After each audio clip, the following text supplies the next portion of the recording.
In today's gospel reading for the Saturday of the fourth week of Lent, we hear about these guards who were sent by the chief priests and the Pharisees to arrest Jesus. And they come back without him.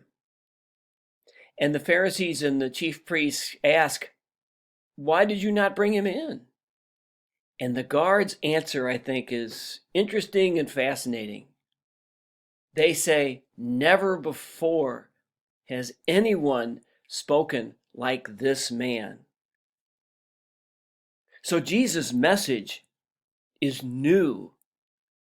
And what's new about this message?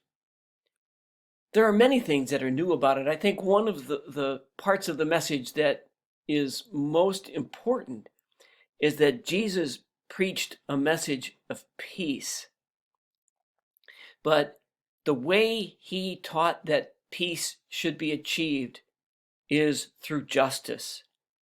Jesus taught that only when everyone in the land has their share of the good things of the earth, only when everyone is able to share in the goodness of God's creation, can there be true peace.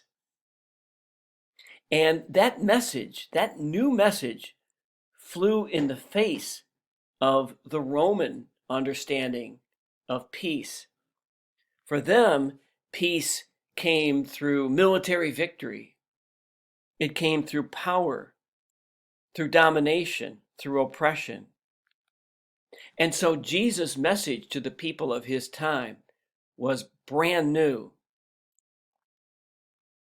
That message still is a message of newness today. All too often, we think that there can only be peace through power, peace through domination and control. But we are now Christ's messengers on earth, and it is our charge to bring the message of peace through justice, that there can only be true peace in our world when every one of us has the opportunity to thrive.